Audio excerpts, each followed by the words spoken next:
राधे राधे, जय माता की। कैसे हैं आप सब? मैं अच्छी हूँ, आशा करती हूँ आप भी अच्छे होंगे, अपनी अपनी फैमिली के साथ खुश होंगे। बुरे लोग बुरा समय आपसे बहुत दूर है। मैं सानू गौर, और स्वागत है आप सभी का मेरी यूट्यूब चैनल सानू गौर में। तो आप लोगों को पता है, मैं अपनी रियल लाइफ से रिलेटेड पोस्ट करती थी। कुछ दिन से मैंने बंद कर रखा है, तो बहुत से सज्जनों को, बुद्धिजीवी लोगों को लग रहा है कि मेरा और रविशंकर का पैचअप हो गया है और मैं उसके साथ हैप्पी फैमिली की तरीके रहने लगी हूँ। सिंदूर नहीं लगाए भाई। विधवा औरतें कभी भी उसी व्यक्ति के साथ सुहागन नहीं हो सकती हैं, पहली बात। तो ये चीज़ें सोचना जिनके भी दिमाग की उपज है, छोड़ दो, नहीं है। और अगर ऐसा मैंने कभी किया भी, फिलहाल तो मेरा मूड नहीं है और मेरे को करना भी नहीं है।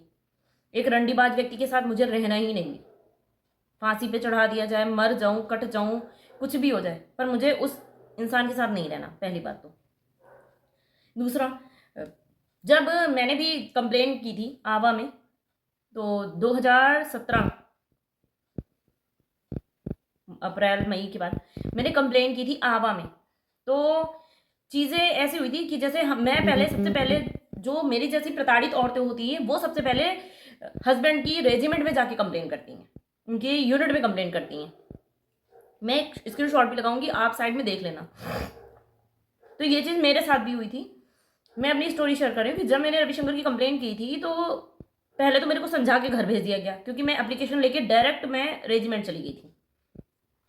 समझा के दो चार सीनियर के साथ सिग्नेचर मार के एक ब्लैंक पेपर पे लिख के दे दिया गया था। उस पर सीनियर ने सिग्नेचर नहीं मारा था, रविशंकर ने सिग्नेचर मारा था और मेरे सिग्नेचर कराए गए थे। पहली बात तो, जब आपको कोई भी कॉम्प्रोमाइज वाला लेटर है ना, तो आप साइन करो ही मत उस पर, क्योंकि आपको प्रॉब्लम है सामने वाले व्यक्ति से, तो सामने वाला व्यक्ति लिख के दे कि नहीं, आप अब आपको वो टॉर्चर नहीं करेगा। हाँ, बेशक नीचे लाइन में एक ब्रेकअट बना करके लिख दो कि इनके लिए जो मैंने कंप्लेन की थी, इन्होंने ऐसा ऐसा बोला है, तो मैंने कॉम्प्रोमाइज़ कर लिया है, ऐसे लिखा करो। और नहीं तो आज तो डिजिटलीकरण हो गया है भाई, फ़ोन उठाओ और रिकॉर्ड कर लो, सबसे अच्छा होता है। क्योंकि इतने सुलहनामा के बाद मेरे से रविशंकर ने ये बोला था, क्या सबूत है कि मैंने लिख के दिया है? रिकॉर्डिंग रहती है ना, तो सबसे बड़ा प्रूफ वो रहता है रिकॉर्डिंग का। तो मैं ये कह रही थी कि बहुत से लोगों के साथ ये प्रॉब्लम होती है कि जब हम कंप्लेन करते हैं रेजिमेंट में, तो पहले तो समझा के हमें वापस भेज दिया जाता है, और फिर दोबारा ये होता है कि कुछ दिन बाद, 5-6 महीने, साल भर के बाद में, अपना हमारा हस्बैंड जो होता है, जिसकी हमने कंप्लेन की होती है उनकी यूनिट में, वो सडनली गायब हो जाता है। उसकी पोस्टिंग कहाँ है, जिंदा है, मर गया है, नहीं पता रहता हमें कहीं भी कि बंदा गया कहाँ। ये मेरे साथ प्रॉब्लम हुई थी, और शायद बहुत सी लेडीज़ों के साथ ये प्रॉब्लम है।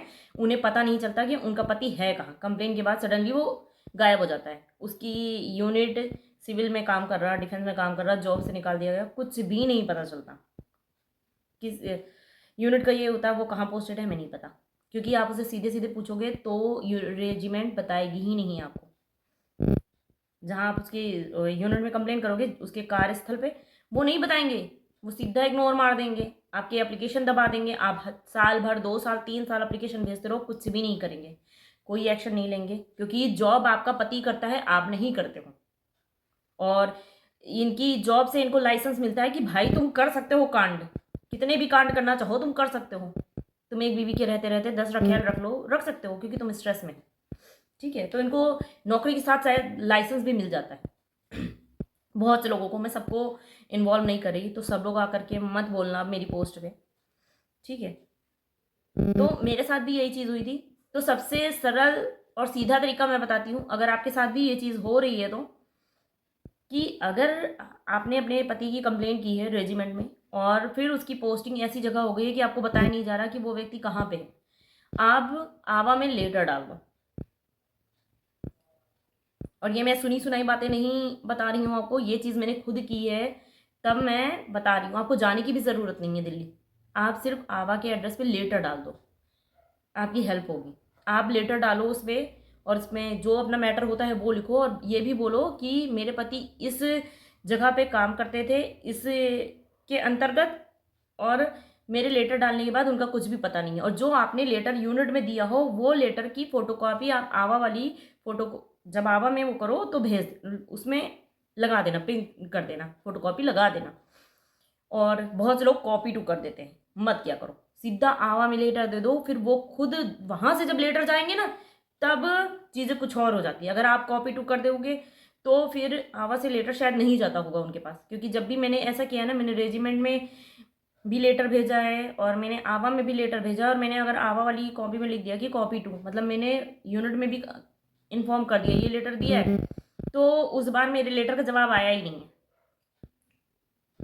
तो कॉपी टू करो ही मत, आप सीधा आवा को लेटर दो कि ये मेरी प्रॉब्लम है और ऐसे ऐसे है। जब आवा से उनके यहाँ पे पूछा जाएगा ना,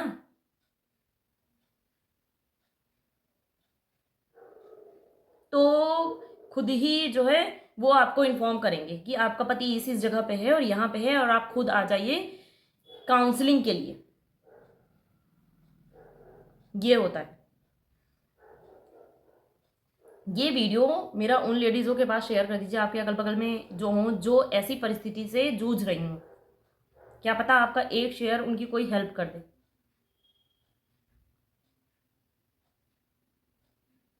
क्योंकि छोटी छोटी जानकारी बहुत ज़्यादा मायने रखती हैं। मैं एक बार सिर्फ दिल्ली गई हूँ आवा में, उसके बाद मैं दिल्ली आवा नहीं गई हूँ। मैं जबलपुर की भी आवा गई हूँ, मैं जबलपुर में सीएमपी में भी गई हूँ, इतनी जगह मैं गई। जबकि लखनऊ में भी आवा है, मैं वहाँ पे भी नहीं गई, क्योंकि जब मैं दिल्ली आवा गई थी ना तो वहाँ पे मेरे को क्लियरली ये बोला गया था कि आपके आने से कोई मैटर है ही नहीं, क्योंकि जो सरकारी प्रोसेस होता है ना काम का, वो प्रोसेस वही वैसा ही चलता है, वो सर्किल पूरा वही फॉलो करना पड़ेगा। आप आके लेटर दो, आप जो है पोस्ट करो, बात वही है। तो वहाँ जाके किराया मत खर्च करो और ऐसे निकम्मे निठल्ले व्यक्तियों के पीछे घूमना बंद करो। जो भी मेरी जैसी लेडीज हैं भाई, बच्चा लेके घूमना बंद करो कि दिल्ली जा रही हो, उसकी यूनिट जा रही हूँ, मत जाओ कहीं पे भी। सिर्फ अगर वो व्यक्ति तुम्हें प्रताड़ित कर रहा है ना तो लेटर दे दो। टाइप कराने के पैसे हो तो टाइप कराओ, नहीं तो आपकी स्टोरी आपसे ज़्यादा अच्छे से तो कोई लिख ही नहीं सकता, आप लिख के दो और आवा में दो। जो बाकी 2 एड्रेस मैंने पोस्ट किए उन पे दो, आपकी हेल्प ज़रूर होगी। अगर व्यक्ति रिटायर नहीं हुआ तो 3-4 साल वेट करने की भी ज़रूरत नहीं पड़ेगी कि हमें ढूंढना पड़ा कि हमारा पति कहाँ था, हमें यूनिट की तरफ से हेल्प नहीं मिल रही थी। ऐसा कुछ भी नहीं होगा आपको। अगर आप ये लेटर आवा में दोगे ना कि मेरा पति इस जगह पे काम करता था, जैसे मैंने लिखा था मेरा पति फलानी यूनिट में काम कर रहा है और इस यूनिट के अंतर्गत था, और अभी मुझे नहीं पता, मैंने अपने लेटर में ये लिखा था अभी मुझे नहीं पता रविशंकर मर गए हैं या जी रहे हैं, और उनका सर्विस नंबर ज़रूर लिखना लेटर में। ये सर्विस नंबर है, ये नाम है, मेरे को नहीं पता बंदा कहाँ है, जिंदा है मर गया है, मुझे नहीं पता, और मुझे इनकी जानकारी चाहिए, और मेरे केस में क्या चल रहा है मुझे इसकी भी जानकारी नहीं दी जा रही है रेजिमेंट की तरफ से। ये चीज़ आप लिख करके आवा में डालोगे तो रेजिमेंट खुद आपको कांटेक्ट करेगी, और नहीं तो फिर ऐसे ही चूतिया बना बना के घुमाती रहेगी।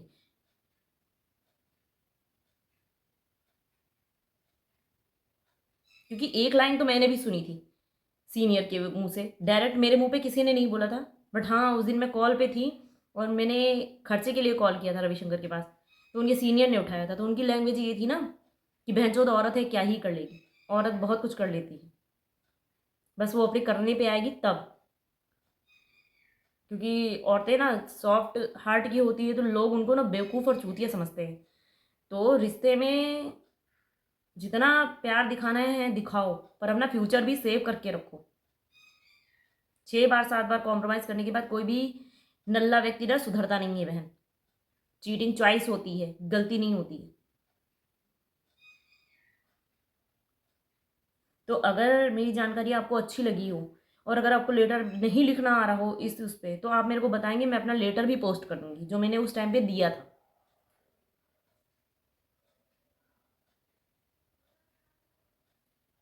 तो वो मैंने जो लगाया, मैंने इन सिस्टर का नाम नहीं लगाया क्योंकि प्राइवेसी किसी की लीक नहीं करनी चाहिए, पर हाँ मुझे लगा कि ये चीज़ शेयर करनी चाहिए और बहुत सी बहनों को इस जानकारी की ज़रूरत है, इसलिए मैंने शेयर किया था बस।